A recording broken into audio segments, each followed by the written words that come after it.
जय श्री राधे। पूज्य श्री सद्गुरुदेव भगवान के चरणों में प्रणाम। पूज्य श्री सेठ जयदयाल गोयनका जी कहते हैं,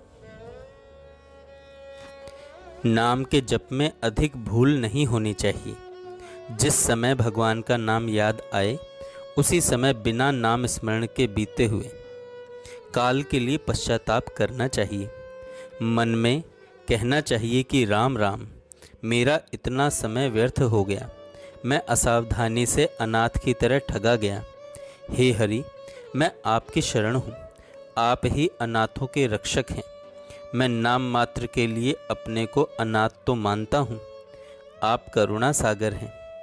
आपकी ओर देखकर मन में धीरज आता है।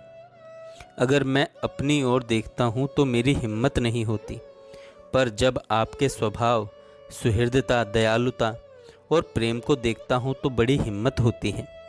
इस प्रकार यदि करुणापूर्ण भावों से अश्रुपात करते हुए परमात्मा से प्रार्थना की जाए तो इससे हृदय के पापों का नाश होता है, अंतःकरण की शुद्धि होती है। जिन लोगों के प्रेम की प्रबलता होती है उनके तो प्रेमाश्रुपात होते ही हैं और उनके मन में कभी धैर्य का अभाव नहीं होता। नाम जप करते समय उस नारायण के स्वरूप का चिंतन करते हुए उनकी स्तुति करनी चाहिए और कहना चाहिए कि आपके रहते यदि मेरी दुर्गति भी हो जाए तो कोई आपत्ति नहीं प्रभु, आपका चिंतन होता रहना चाहिए, फिर चाहे जितने शारीरिक क्लेश क्यों ना हो। आपके चिंतन को छोड़कर मैं कोई सुख नहीं चाहता प्रभु, मुझे आपका चिंतन प्राणों से भी बढ़कर प्रिय कब लगेगा प्रभु। जिन लोगों को आपका चिंतन प्राणों से भी अधिक प्रिय है वे ही धन्य हैं।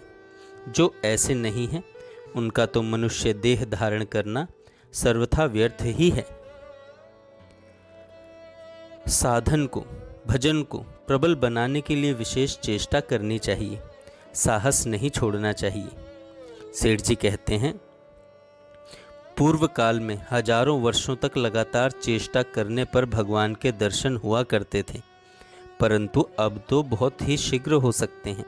हाँ, अब तक तुम्हारा जिस प्रकार का साधन है उसमें तो शायद बहुत समय लगे, अतएव अब तुम्हें बहुत जोर के साथ साधन भजन में लगना चाहिए।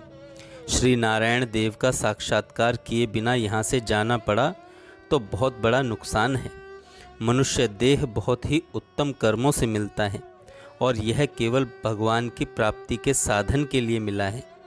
मूर्ख लोग ही इसे पतंग की भांति सांसारिक भोगों की दुखदायी अग्नि में जलाकर भस्म कर देते हैं। तुम्हें ऐसा नहीं करना चाहिए।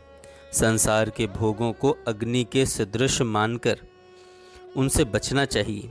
तुम्हारे अंदर संसार की आसक्ति का दोष विशेष समझा जाता है, इसलिए तुम्हें यह चेतावनी दी जाती है, तुम्हें अपनी सारी शक्ति इस साधन में लगा देनी चाहिए, नहीं तो परमात्मा का मिलन कैसे होगा। तुम्हारे अंदर शक्ति बहुत है, तुम्हें उसे काम में लाना चाहिए और कटिबद्ध होकर साधन करना चाहिए। यदि इतने पर भी तुम्हें भगवान के दर्शन न हो तो फिर तुम्हारी कोई भूल नहीं।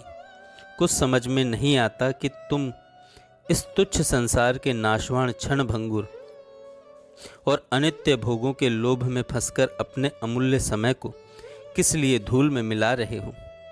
तुम्हें अपने मन से पूछना चाहिए कि उद्धार के लिए विशेष चेष्टा क्यों नहीं करता। इतना हरामीपन, आलस्य कहाँ से आ गया। जय श्री राधे। जय श्री राधे। पूज्य श्री सद्गुरुदेव भगवान के चरणों में प्रणाम।